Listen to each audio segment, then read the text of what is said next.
Welcome to WKRP Montrose, a radio station masquerading as a podcast about Montrose, Colorado and the Western Slope, recording live from the Clear Network studio in downtown Montrose, Colorado. All right, everybody, welcome to another episode of WKRP. We're in the studio with our... What studio? We're in the Clear Network studio. Good.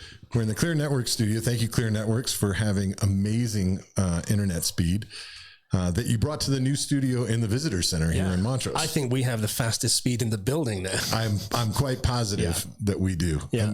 But maybe our guest will have something to say about that. We'll see.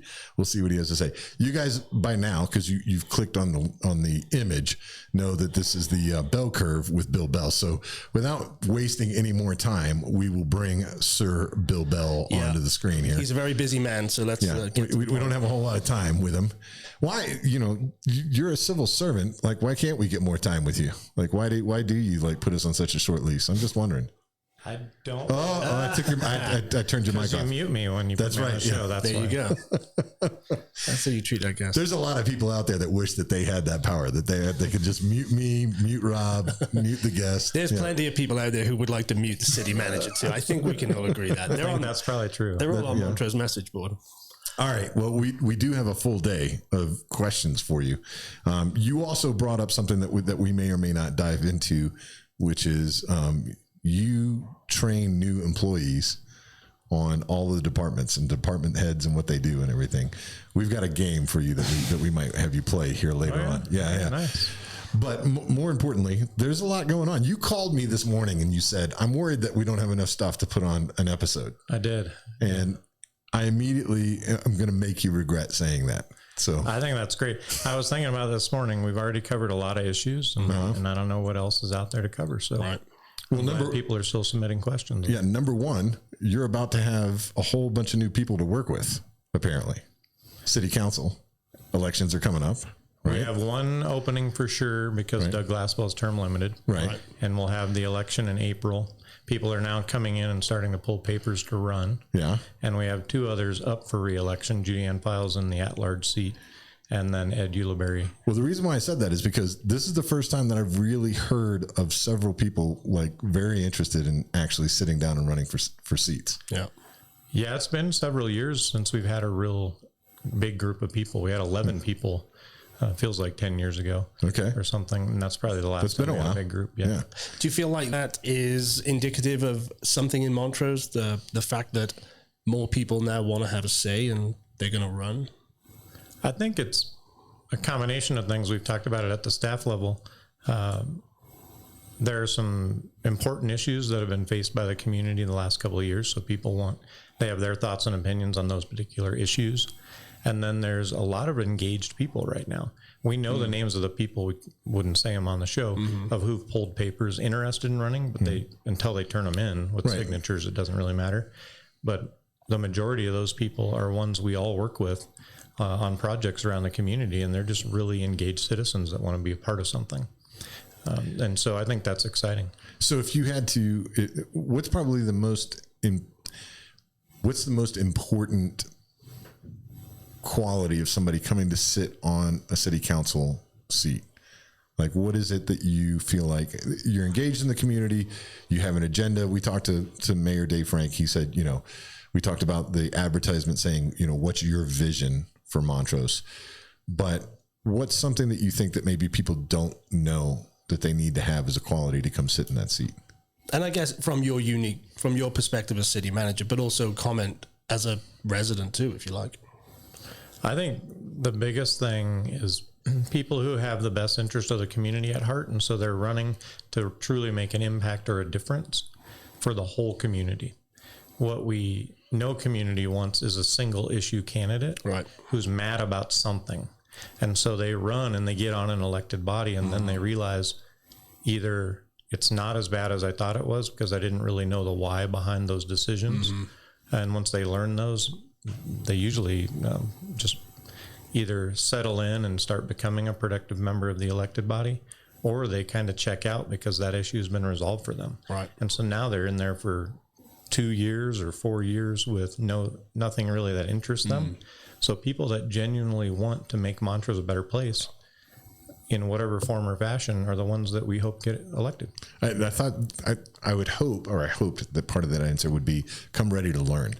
Like, I think that I've watched a lot of city council meetings, and like I said, either there's an agenda on their mind, which is okay. I don't necessarily have a problem with that, but I also feel like sometimes council members feel like they know the answer before it's something that they don't even necessarily have experience with, but they feel like they know the answer before somebody's even finished the conversation.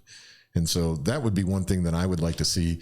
I'd like to see a visualization of some younger people coming into the council members. No offense for those of you that have served and done a great job for our community.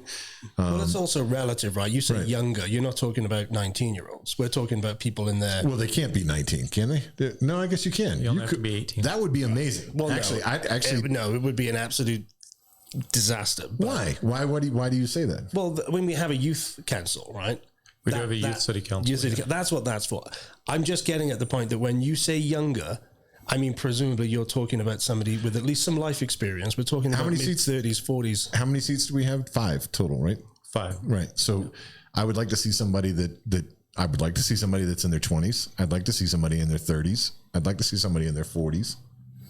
Yeah, I'd like to see those people represented. I feel like that's and as opposed to you, Rob, I don't think, especially if somebody had the experience of running for youth council, if they ended up being 19, 20, wanted to be on city council, I don't see any reason why that person shouldn't be there. I mean, again, it's whether you're invested, whether you're coming wanting to learn, and whether you want to make an impact in your community and you have some vision for what that is. I don't see a problem with that, but you're entitled to your own opinion. Thanks. Yeah, I am actually, as it turns out. The hardest part about younger people, they're working usually. Right. And so finding the time to be able to balance a young family, a full-time job, and the commitments. Yeah. It's hard, but it's not impossible. We've had some working people in the past, and we're different than the county where they have full-time commissioners. We have part-time city councilors, and so they sometimes will work less than 10 hours one week, and then another week they might have all their committee assignments and everything and work 25 hours. But it is part-time, so it does leave that door open. We've added in the last 5 or 6 years, they're available, the benefits package as far as health insurance. They have to pay their own, but they can be on our health insurance, and so that helps some of the younger people as well. That seems like that this day and age, that feels like an incentive in and of itself to be, part of it as well. Even though you said it can be 20 plus hours, it sounds like it's probably not that flexible though. With meetings are set and agendas are set, like, do you have to, if you are working full time, do you have to, have something ideally that's a little bit flexible, because city council maybe isn't that flexible? Yeah, they would need their employer to buy into it, because the work sessions are at 10 a.m.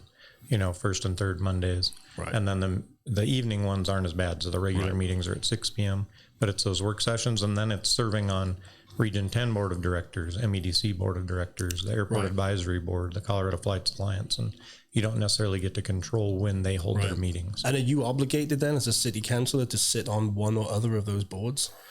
No, but in May every year, they have an organizational meeting at the council, and they each talk about which ones they'd be interested in serving on. Mm-hmm. And so there's no requirement, but they all are in it, and they're interested in these topics. And so they try to share that workload. Well, of course, having a board, an MEDC board or the airport, not having a city councillor is kind of just, you're not really involved in what's going on there then. So it might not be obligatory, but it is kind of important.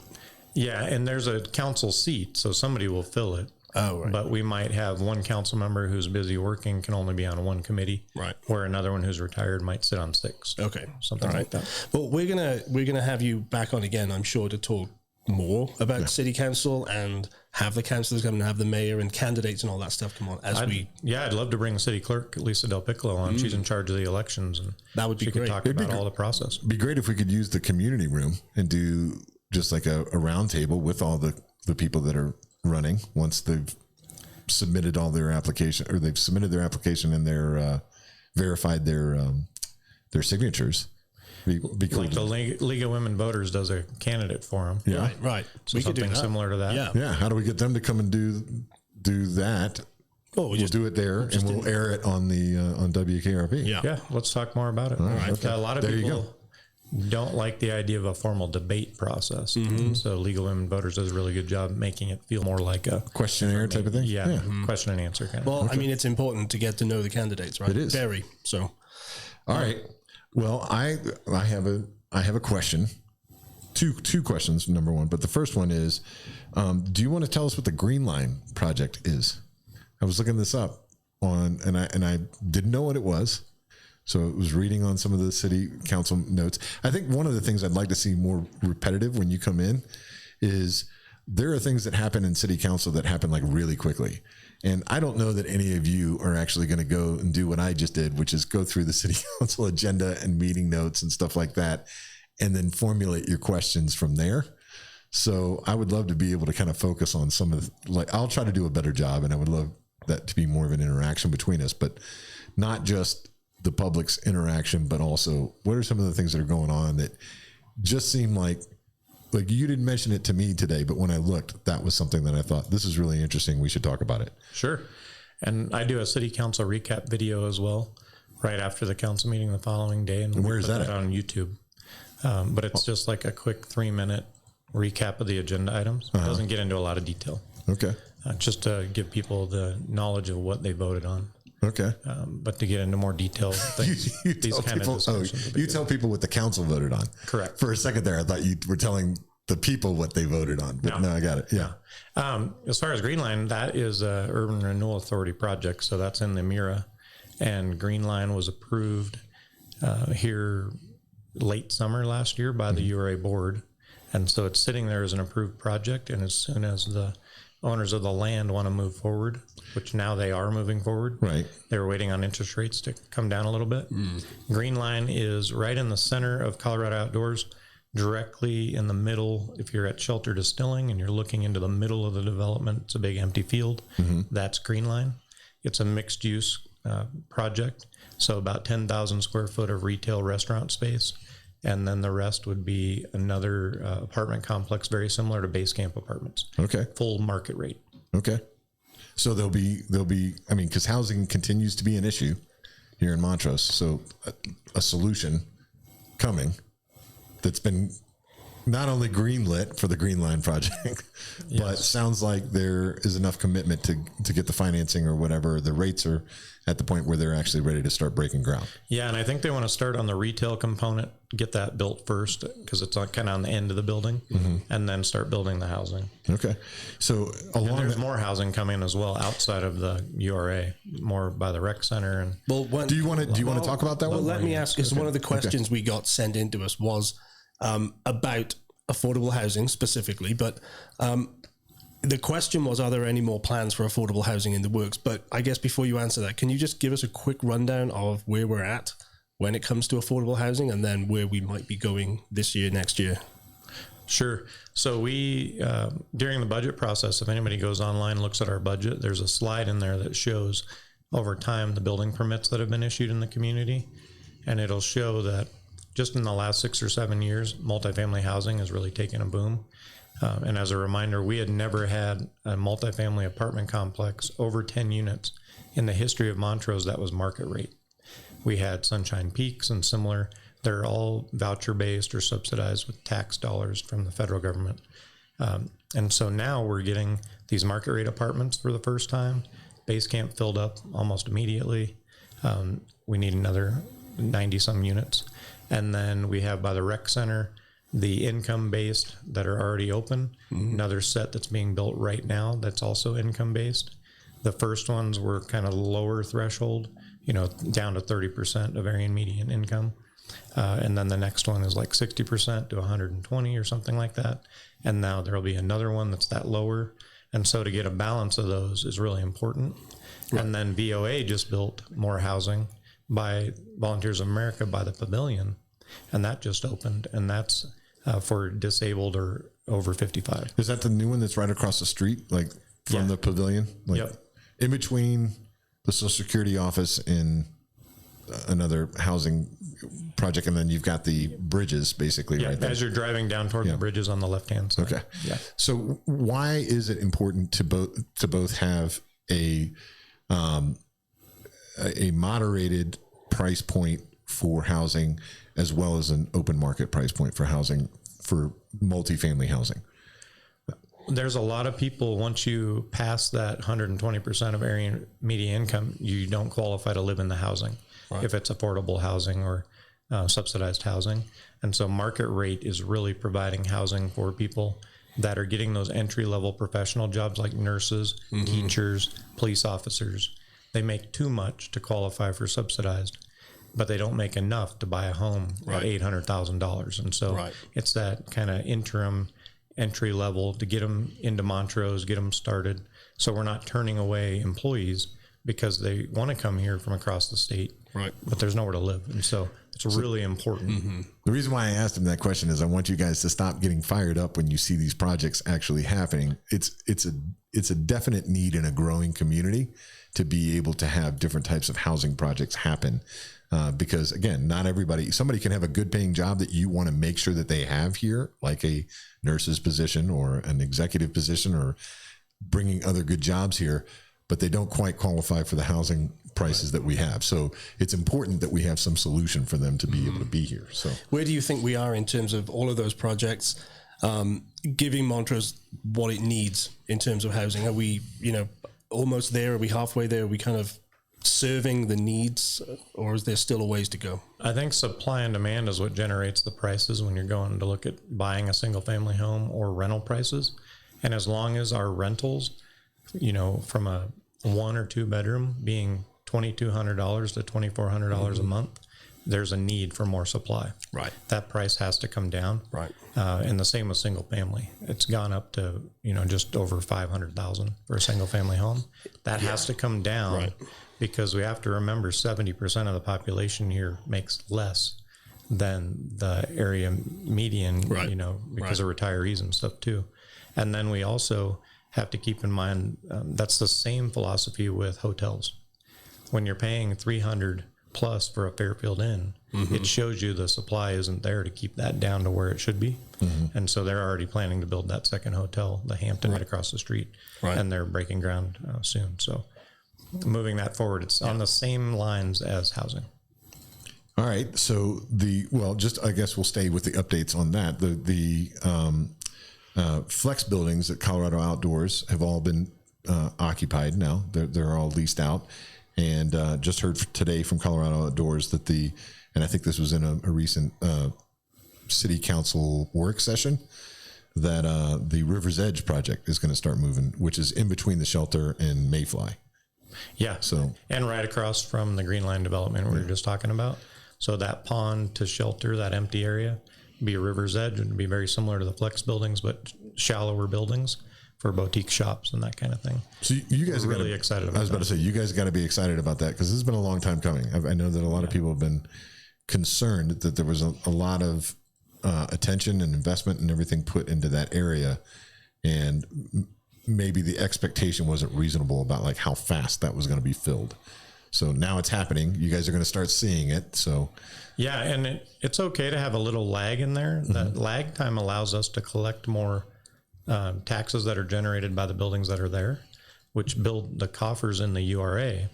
And so the Greenline development and the next couple coming in, like the Hampton Inn, that's all self-funded by the URA because of that lag time. We don't have to go out and borrow more money or do a bond or something like that. Right now, we're able to pay our own way with the URA. Awesome. I got another question about the URA, actually, because somebody sent this into.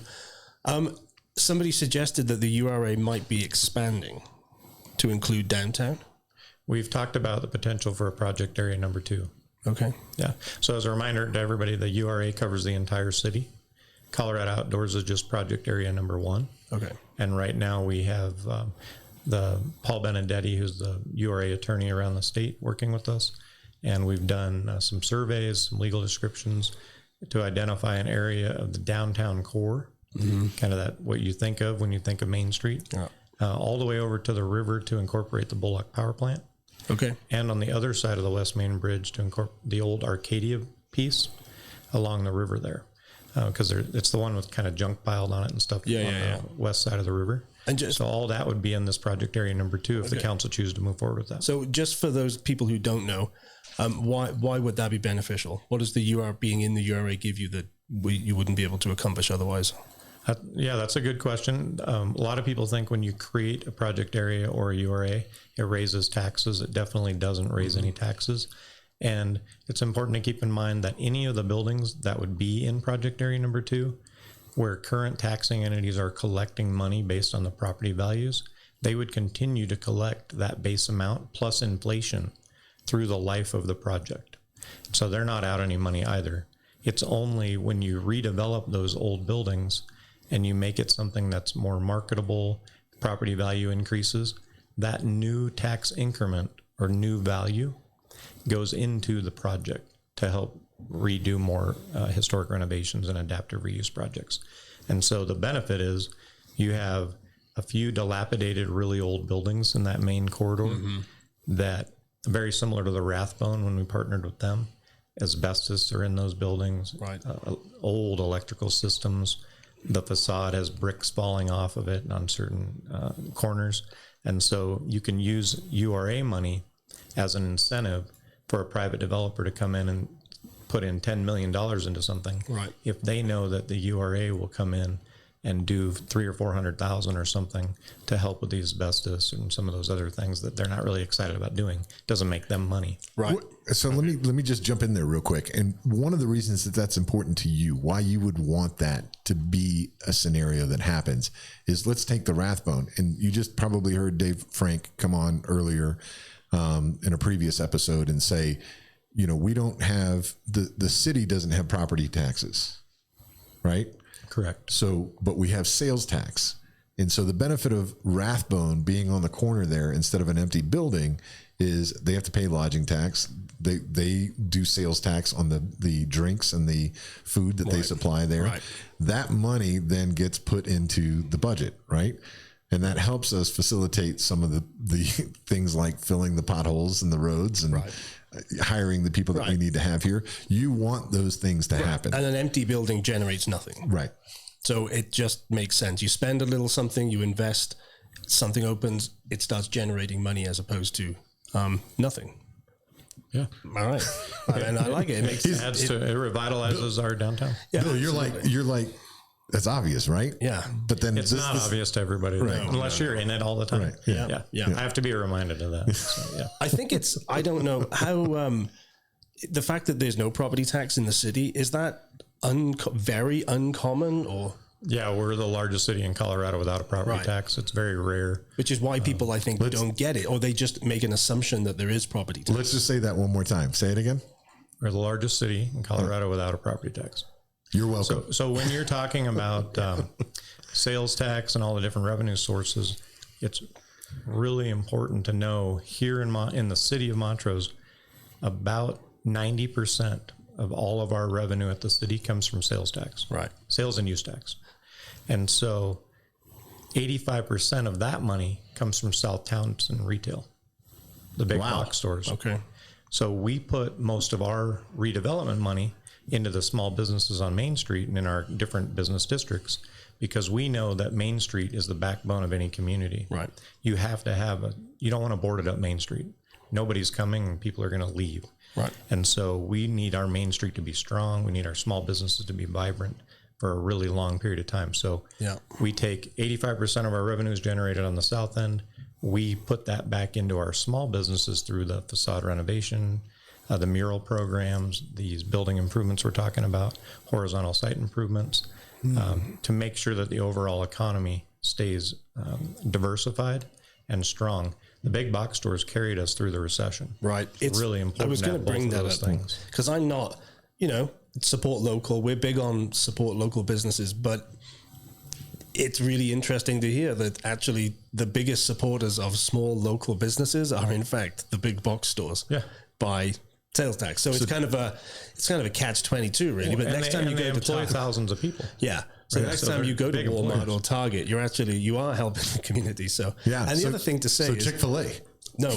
The other thing to say is that because we don't have property tax, it would be interesting to calculate for individuals to have, say, a calculator to calculate how much they would pay in property tax, how much they would pay if we were in a different municipality. So you can kind of get an idea of how much you don't pay. And maybe some of that money you could budget to go out and eat at new restaurants and things like that, because you're not spending it on property tax. That's Rob math, by the way. Rob's calculating the things that other people should pay because they're not paying it now. Sounds a lot like my wife when she tells me that she saved like $60 at Kohl's. Yeah. But it's because they increase the prices. Right. Yeah. If I don't buy it on sale, we're losing money. Right. Yeah. I deal with that. I'm going to have ChatGPT create one of those calculators. Yeah. All right. Go ahead. I got another one. So somebody also said that this year in Demaret Park, is it Demaret or how do you pronounce it? Demaret Park. Demaret Park. There will be no vendors in the park this year. Is that accurate? Is that something you know about? Yeah, well, we're entering into a contract with Eatery 66 North, who went into that building, doing really well. Mm-hmm. They want to do an outdoor seating area into the park. So it would come out, I don't know exactly how many feet, let's say 10 feet from the building.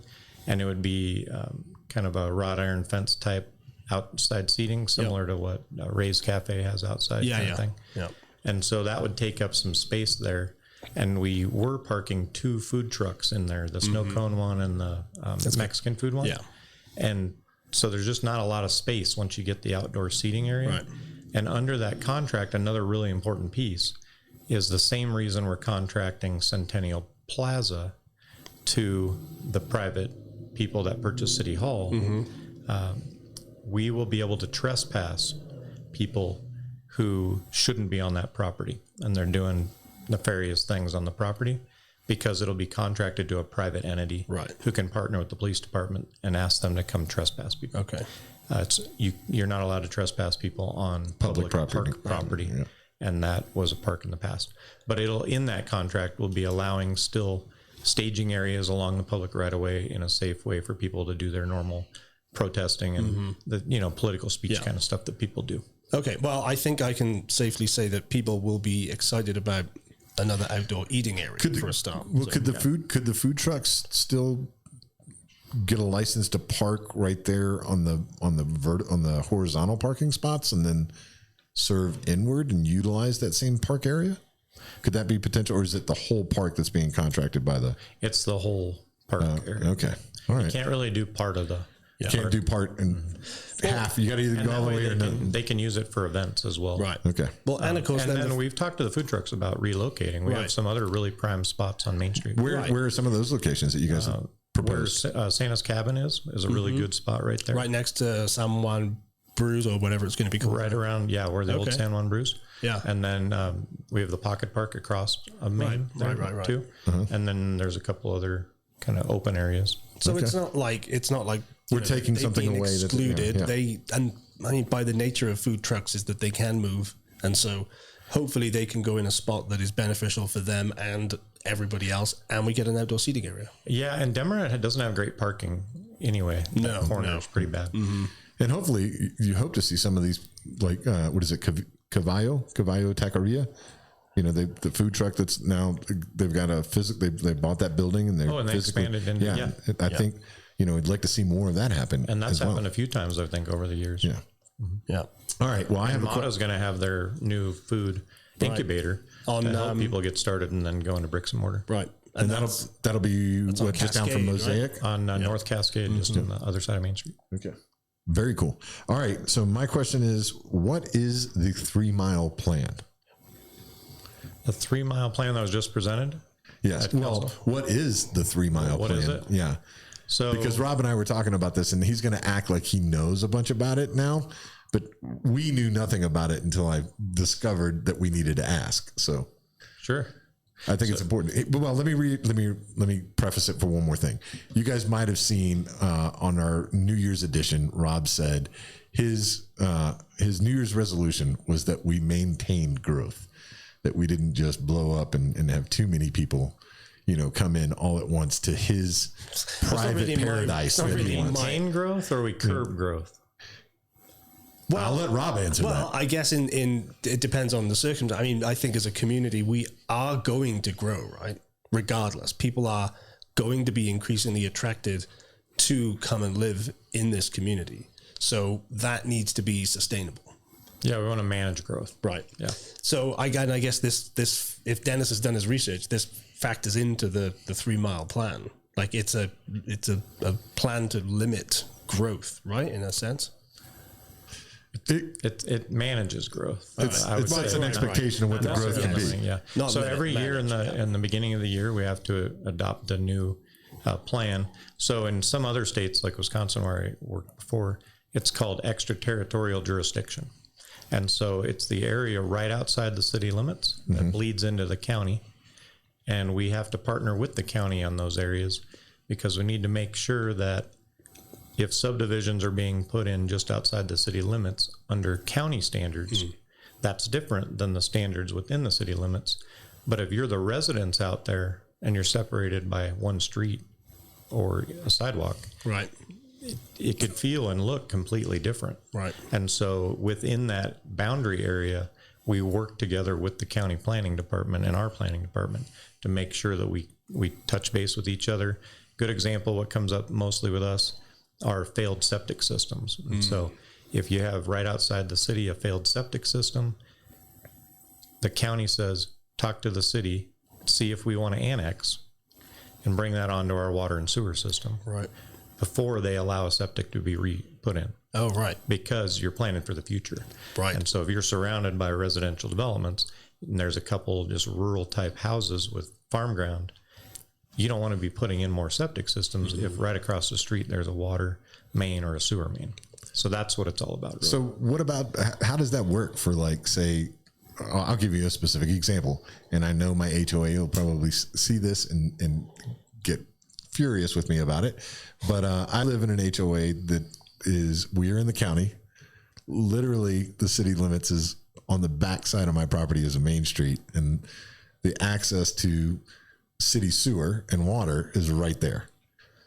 But to your point, like sidewalk scenarios, things that are just on the other side that I can see don't exist on my side where I'm at.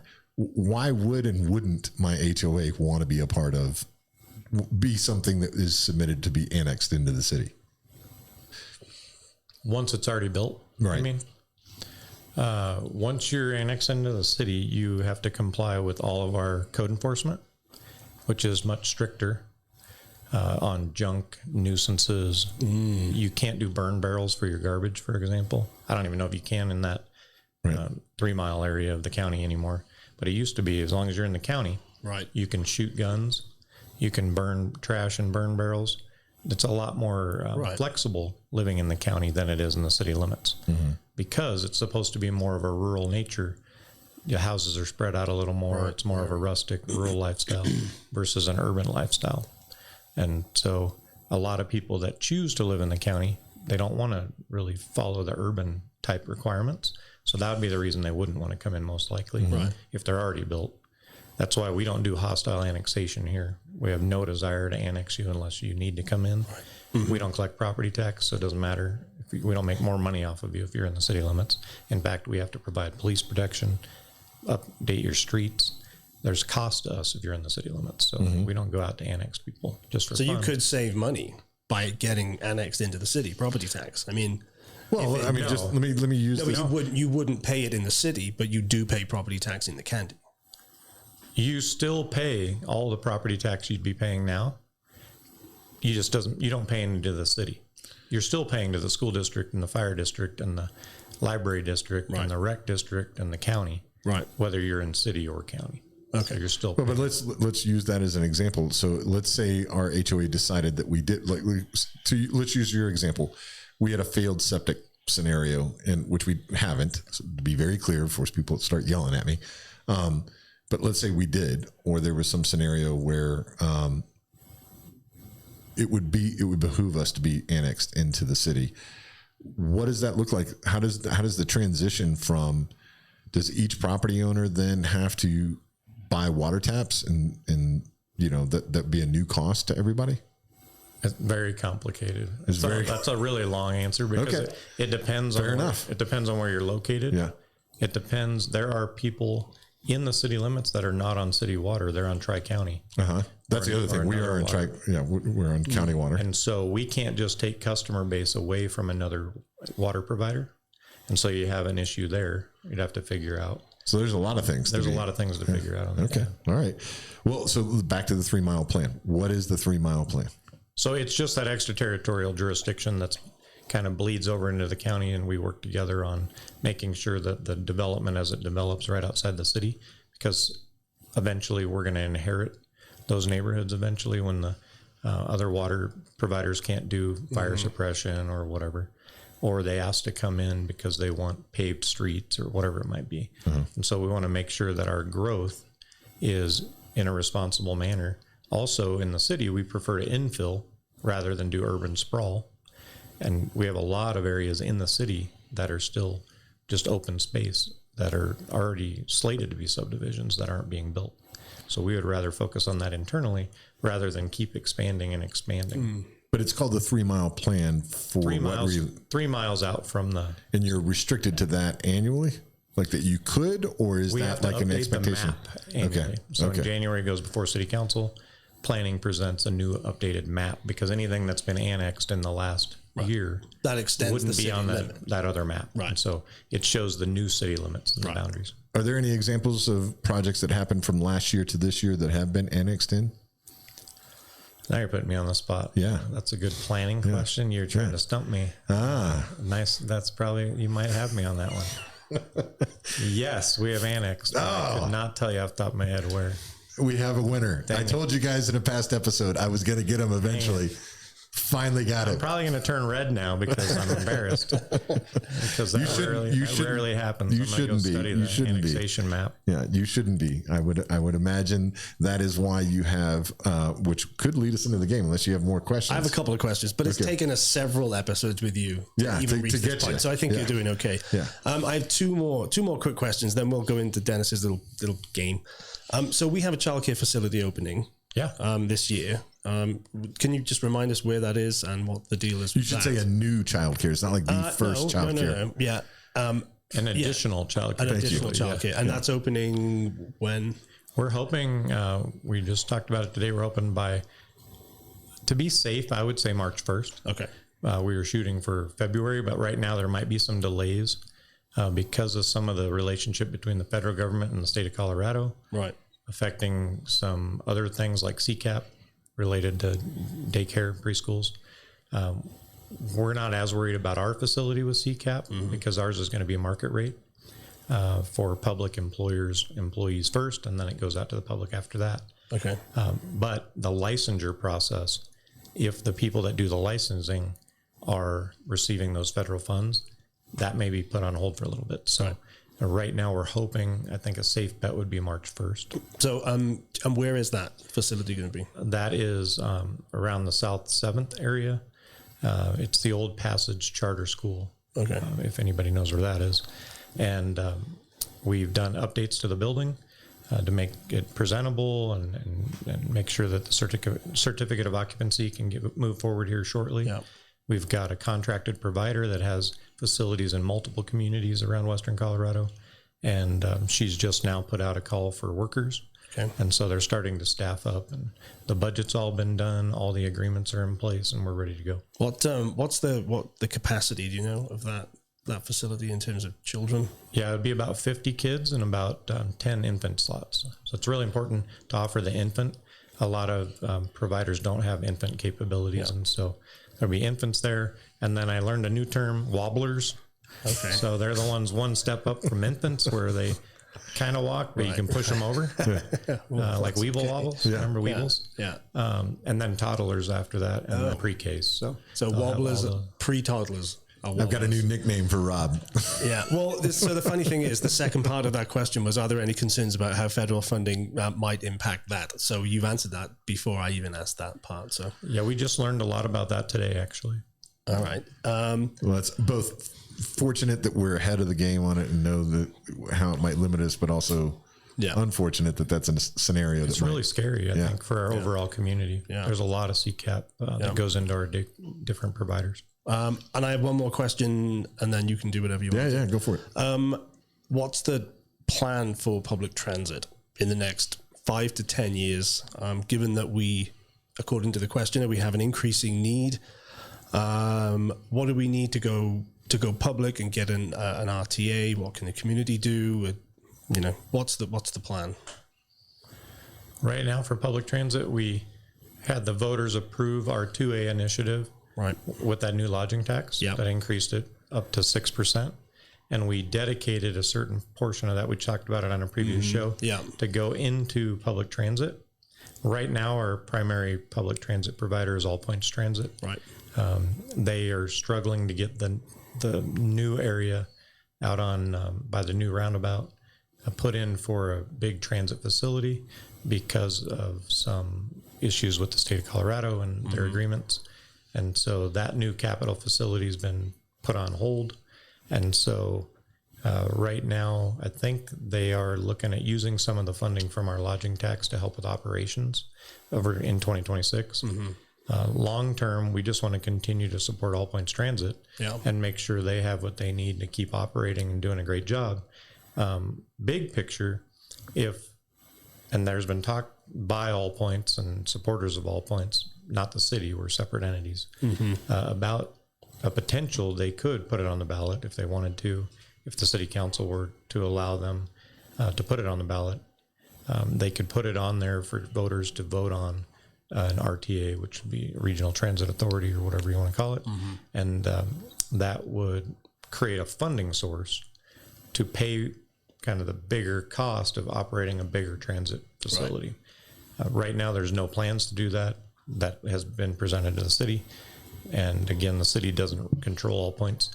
We have All Points in our annual budget. We give them a little bit of money, $25,000-ish a year to help with our operations and also to help in the summertime as a latchkey program to get kids to the rec center from our northern half of the community. We hope to have the executive director on a future show of WKRP for All Points. He's great.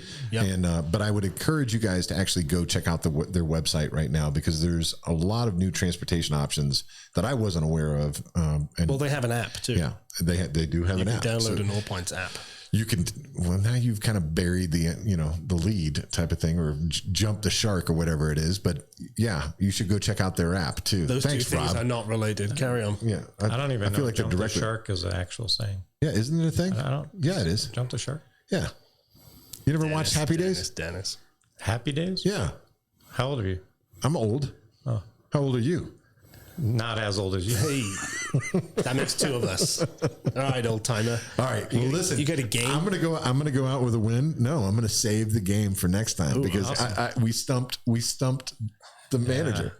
We nailed it. I'm gonna prepare next time. Yeah, you should be ready when you come in here. By the way, also 40 plus minutes of nothing to talk about. Right. That's true. Don't call me and doubt me whether or not we've got topics for you to talk for 40 about. minutes and still say nothing. Yeah, that's an art. True. That's an art, though.